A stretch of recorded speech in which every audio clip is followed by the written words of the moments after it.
Welcome back to the channel, guys. I'm your host, Buckning, and today we're going to talk about two indexes because one is outperforming the other, and I just want to talk about that because there are some cases where I'm just completely wrong. Just goes to show I'm not a know-it-all.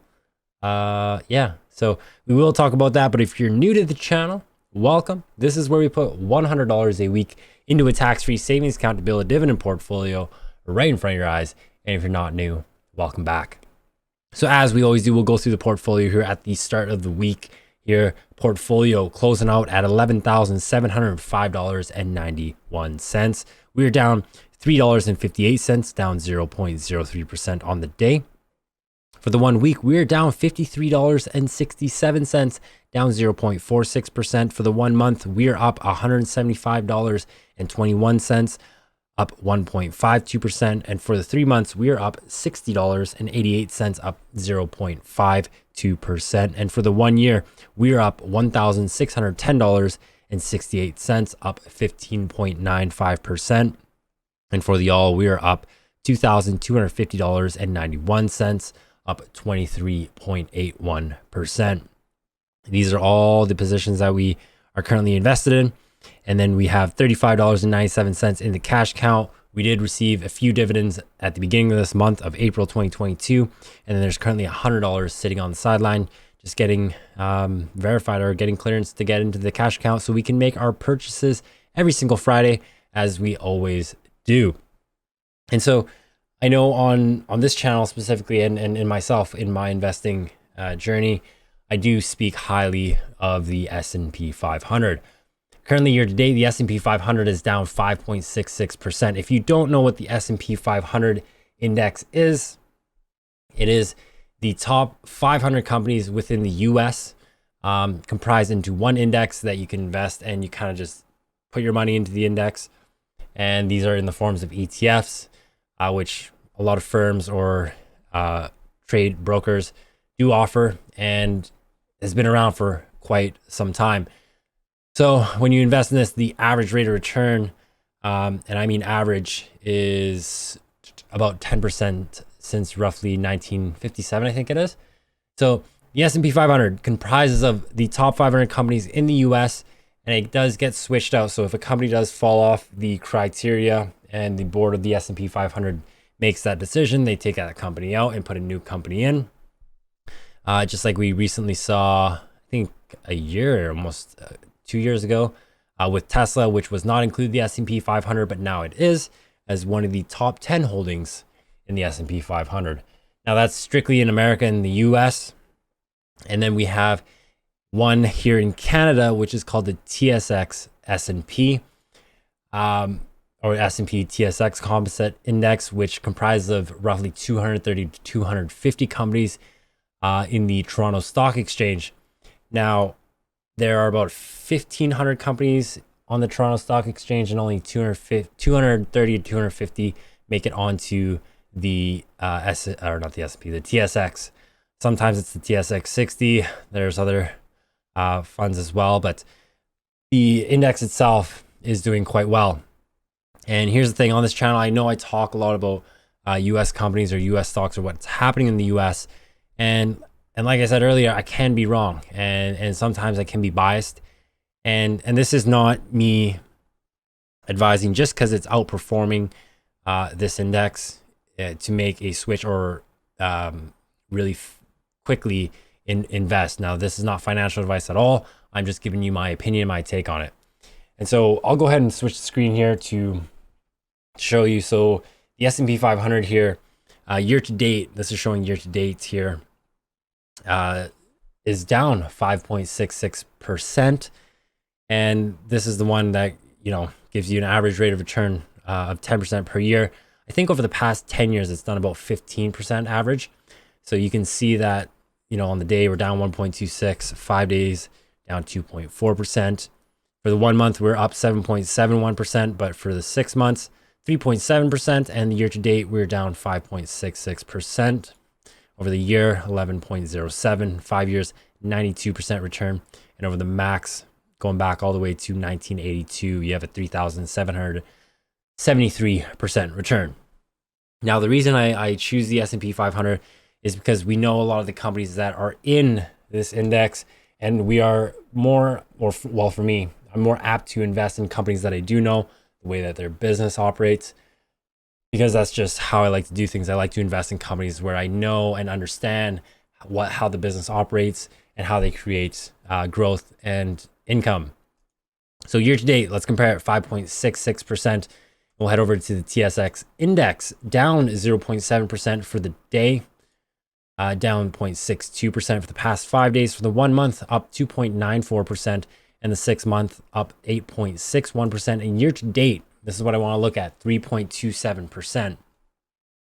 Now, year to date on the S&P 500 is down 5.66%. So that's almost an 8-9% difference in performance.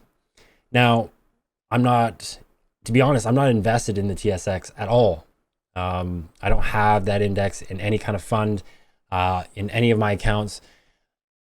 In fact, I'm really biased, and I was caught off guard on this when I looked at it, and it's quite surprising. And kudos to everybody who has the index for Canada, for the TSX, which stands for Toronto Stock Exchange.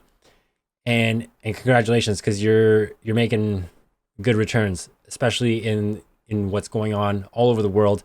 Now, the thing about the TSX 60, or not 60, but the TSX index, a lot of it comprises of, as you know, financials, so banks, insurance companies, and energy being one of those big sectors. And with the price of gas or natural resources going up, that does boost profits for these companies, which would boost the stock price of the company, which would boost the profits that these companies are making, which would inch up the TSX 60. Now, I'm not a big fan of the energy sector, not because I'm some sort of environmentalist or anything. I just find it to be more volatile than what I like for some cases. But if you are invested in the energy stocks, I tip my hat off to you. I give you respect in that manner, because you are probably killing it. You are probably smashing the market with everything going on. Lightly being said, of course, but of course, with investors, the companies are performing very, very well for you with all that is happening. And so, year to date, a 3.27% return. That's really good. Quite impressive with a lot of these companies, minus like Shopify or something, really hitting their all-time highs. I know banks have been hitting all-time highs. I don't really pay attention to the energy sector, to be honest with you, so I can't really speak on that. Over the 1 year here, you can see a 14.8% return. In the 5 year, you're looking at a 39% return. And over the max, going all the way back to 2006, you have about an 87% return. Let's compare the 5 years to the two. So 5 year on this one's 92% on the S&P, and the 5 year on the TSX is 39.98. Now you can see why I typically will choose the S&P 500 is because the performance is a bit better, in my opinion, and they definitely have the companies that we all are familiar with. And I'm talking Apple, Microsoft, Amazon, Meta, Tesla, a lot of them, and we're just familiar with them. We use their products every day here in Canada, and why not invest in those companies that have such a great product, and I use pretty much in my everyday life. And so why not try to grow my money with those companies? And so if you are investing in TSX, great. Now, I'm not saying you should sell everything and plop it right into the TSX.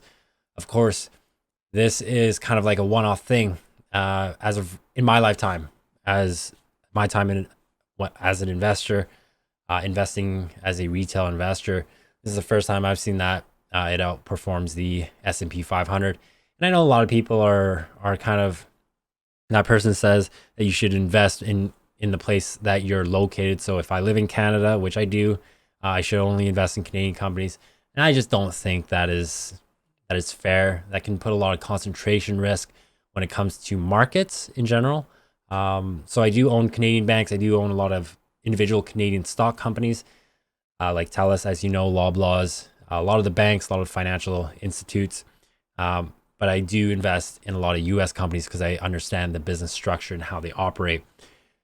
Now, so you want to have diversification, and I know a lot of people talk about diversification. I'm more of a diversification in markets. So I'm not really concerned about how heavy I am in the financial sector. It's just the companies I understand. But if you are investing market-wise, you know, having exposure to the US, exposure to emerging markets, exposure to Canadian markets is a good thing, of course.